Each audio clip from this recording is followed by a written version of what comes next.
네, 이재명 정부의 공급 대책이 발표됐죠. LH가 앞장서 주택 공급에 속도감을 붙이는 건데요. 주택담보대출 문턱을 높이는 수요 억제 대책도 추가됐습니다. 내 집 마련 세법도 점점 복잡해집니다. 박원갑 KB국민은행 부동산 수석 전문위원 모시고 얘기 나눠보겠습니다. 어서 오십시오. 네, 안녕하십니까. 네. 자, 공급대책 필요하다고 해서 정부가 내놓았습니다. 2030년까지 수도권에 135만 가구 LH 주도로 한다.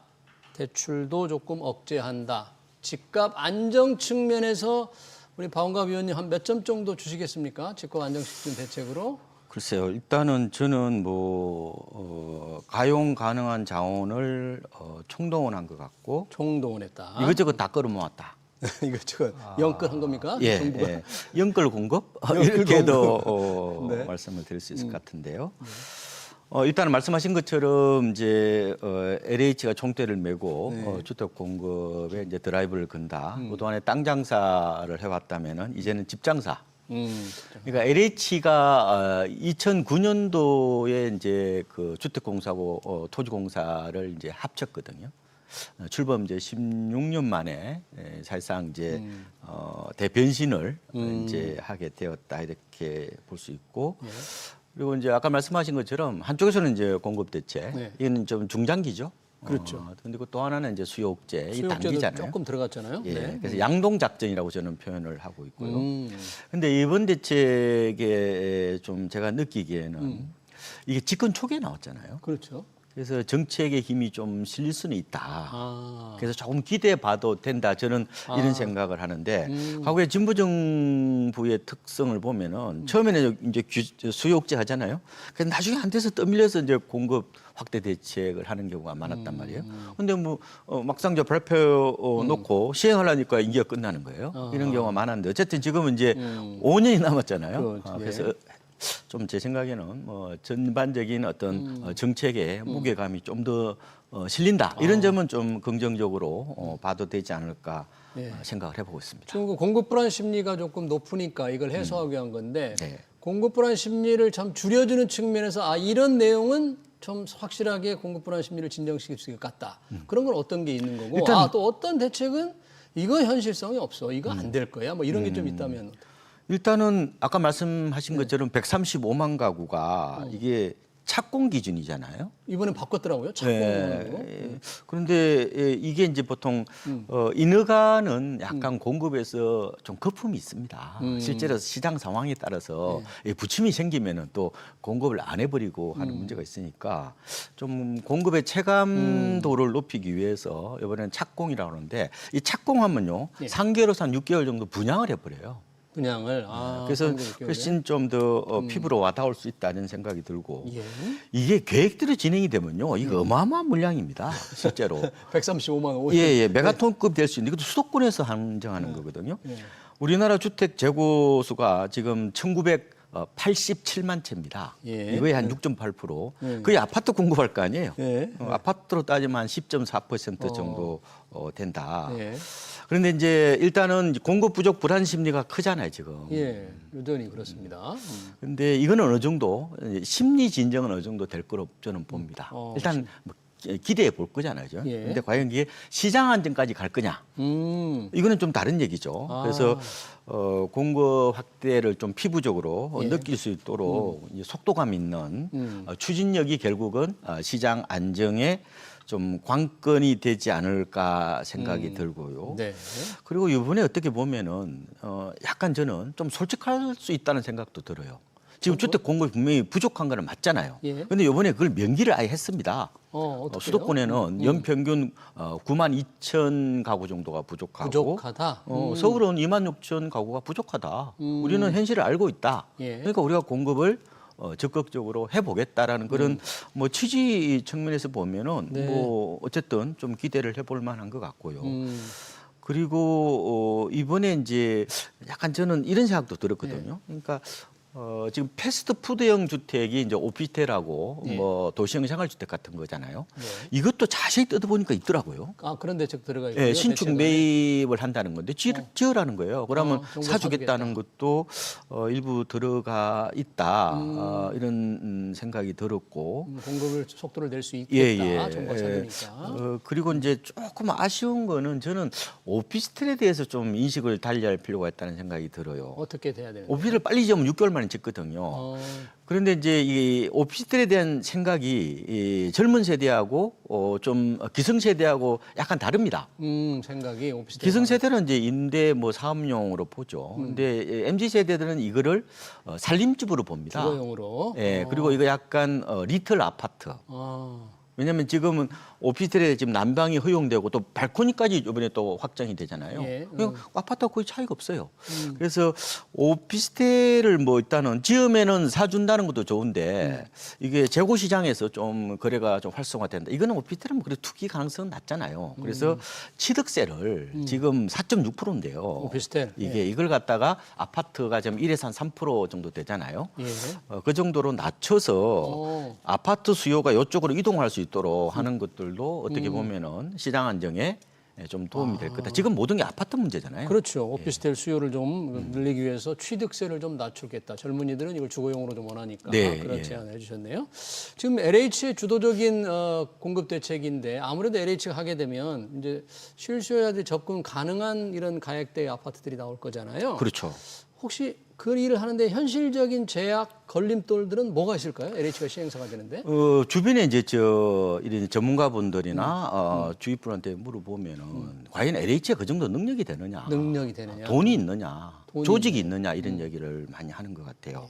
일단 부채가 지금 160조 정도 되죠. 부채 비율이 지금 216%인데 작년에 공공임대 짓느니라고 2조 5천억 정도 손실을 봤습니다. 근데 지금 LH는 2028년까지 부채 비율을 232%로 맞춰야 돼요. 이 재무 건전성을 유지해야 되는데 네. 그러면 집을 더 지을 거잖아요. 그렇죠. 아무래도 임대주택을 더 많이 짓겠죠. 예. 그러면 자금 회수가 안 되잖아요. 안 되죠. 그러면 결국 부채 비율은 높아질 수밖에 없는데 그러면 재무 건전성을 어떻게 맞출 거냐. 이 부분들을 결국은 제 생각에는 이거 기준을 다시 세팅을 해야 되겠다는 생각이 들고요. 재무 건전성의 기준을. 왜냐하면 이건 뭐 주택도시기금이나 채권을 발행할 거잖아요, 결국은. 그래서 이 두 목표가 약간 상충하는데 한쪽은 어쨌든 포기를 해야 된다는 생각이 들고 예. 과연 땅 장사만 하던 사람이 어떻게 집 장사를 할 수 있느냐라고 얘기를 하더라고요. 물론 임대주택은 시행을 하죠. 하는데 이 부분에 대해서 좀 전문성을 좀 더 강화해야 되는 게 아닌가. 지금 LH 조직원들이 한 9천 명 조금 안 되거든요. 그런데 어쨌든 재배치를 하고 교육도 시키고 해야 될 거로 보이고 이제 완전히 이제 전면에 나서는 거니까요. 뭐 그래서 지금 LH의 지금 그 혁신을 위해서 혁신 개혁위원회인가요? 네, 개혁위원회? 그게 지금 네.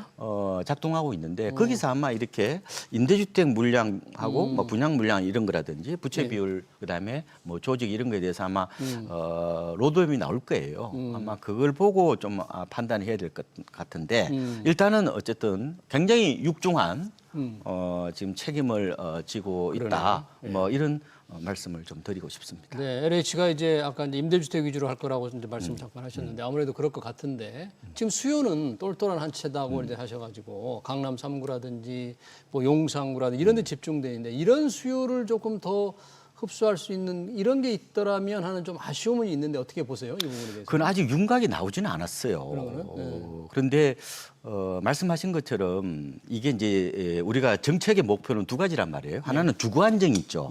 이건 임대주택을 봐주시면 돼요. 우리나라 공공임대가 지금 전체 재고의 8%죠. 이거 10% 늘려야 되는 거 맞아요. 근데 한쪽이 또 뭐가 있냐면은 시장 안정이 있단 말이에요. 시장 안정. 이 주거 안정과 시장은 약간 어떻게 보면 같이 갈 수도 있고 약간 충돌할 수도 있단 말이에요.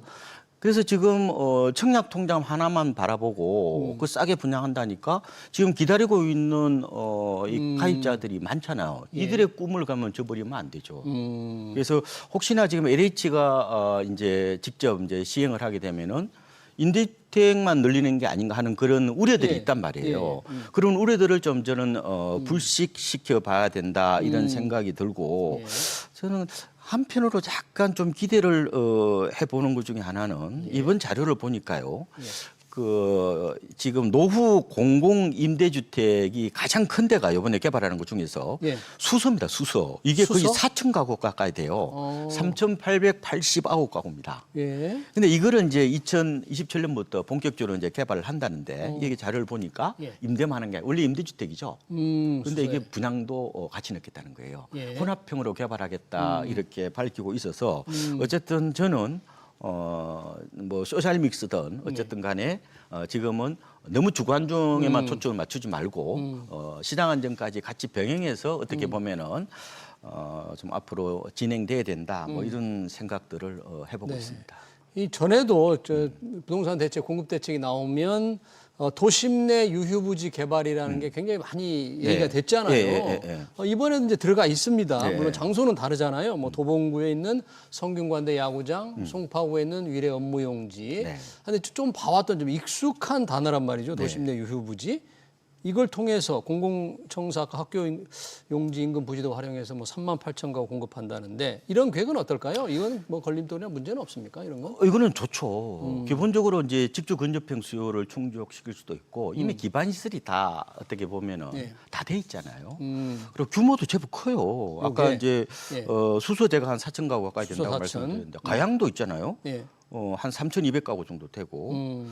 그다음에 지금 뭐 서초구의 뭐 교육 개발은 이게 이제 충북 혁신 도시로 이제 옮겼거든요. 여기도 한 1,000가구 정도 되고 많아요. 그런데 이걸 하려면 아무래도 기반 시설은 돼 있지만 여러 가지 일조권이나 그런 거 따질 게 많잖아요. 인허가도 좀 아무래도 좀 더 신경을 써야 되죠. 왜냐하면 허벌판에 있는 거하고 좀 다르거든요. 그러려면은 아마 서울시하고 지자체들의 적극적인 어떤 그런 도움을 좀 받아야 돼요. 그래서 이번에는 어쨌든 집값 안정 부분에 대해서는 중앙정부하고 지자체 간에 좀 유기적 협력 같은 게 좀 더 있어야 되지 않을까 뭐 이런 생각을 해보고 있습니다. 이번 대책안에 보니까 우리 일기 신도시 있잖아요. 분당 예산 같은데 선도지구 공모 방식을 주민 제한 방식으로 바꿔요. 주민 제한. 그래서 물량을 뭐 좀 늘린다는데 이게 지금 일기 신도시 이주 문제가 뭐 명확하진 않은데 이번 대책을 통해서 어떻게 보십니까? 일기 신도시 전망을?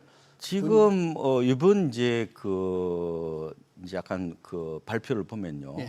종전에는 이제 공모를 했잖아요. 이게 시간이 너무 많이 걸려요. 뭐 동의받기도 어렵고 그다음에 지자체 이것 때문에 아무 일을 못 한다는 거예요. 지자체가. 그래서 이제 그러면은 자체적으로 그러면은 이걸 갖다가 이제 아이디어를 제시하라는 거잖아요. 주민이 직접 제안을 한다는. 그러면은 아마 이게 절차가 한 6개월 정도는 빨라진다는 어떤 그런 분석이 있어요. 6개월 정도. 그래서 근데 이제 이게 재건축이라는 게 잘 아시다시피 이게 시장 논리를 통한 주거 환경 개선 사업이잖아요. 이 재테크 사업이란 말이에요. 재개발하고 다릅니다.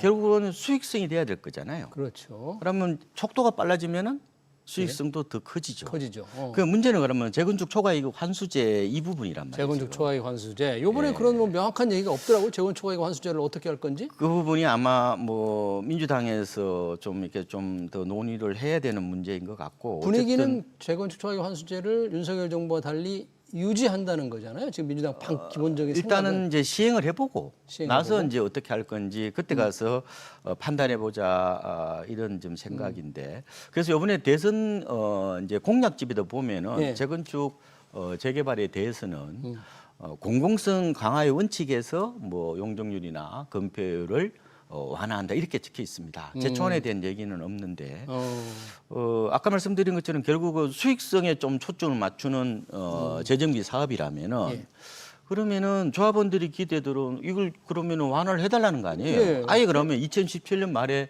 관리처분 계획 인가를 받았던 단지들은 아예 안 내잖아요. 우리도 그렇게 해달라는 거죠. 그렇죠. 폐지해달라. 폐지하거나 유예해달라는 건데. 근데 이제 국민적인 정서는 또 그게 아니에요. 이 배아프리즘 뭐 아니면 뭐 그런 어떤 속도를 좀 더 있어요. 낸다면서요. 그래서 어떻게 해야 되냐면은 이게 이제 흔히 말하면 이게 이제 비용은 사회화하고 이익은 사유화한다고 그래서 이제 이게 문제가 되는 거잖아요. 그래서 제 생각에는 양쪽 의견이 다 이게 다 맞물려 있는데 이게 사회적 합의를 위한 어떤 그런 절충 작업 논의 작업 같은 걸 거쳐서 결국은 지금보다 약간 저는 개인적으로 완화된 행태가 아마 나와야 좀 더 가속도를 좀 이렇게 밟을 수 있다. 뭐 이런 생각을 해보고 있습니다. 정비사업 활성화를 위해서는 주민들이 원하는 대로 재건축 초과이익 환수제를 조금은 완화하는 방향이 필요하지 않나. 네, 그렇습니다. 이런 쪽으로 결론을 내도록 하겠습니다. 정부의 부동산 공급 대책 관련 얘기 잘 들었습니다. 지금까지 박원갑 KB국민은행 부동산 수석 전문위원이었습니다. 고맙습니다.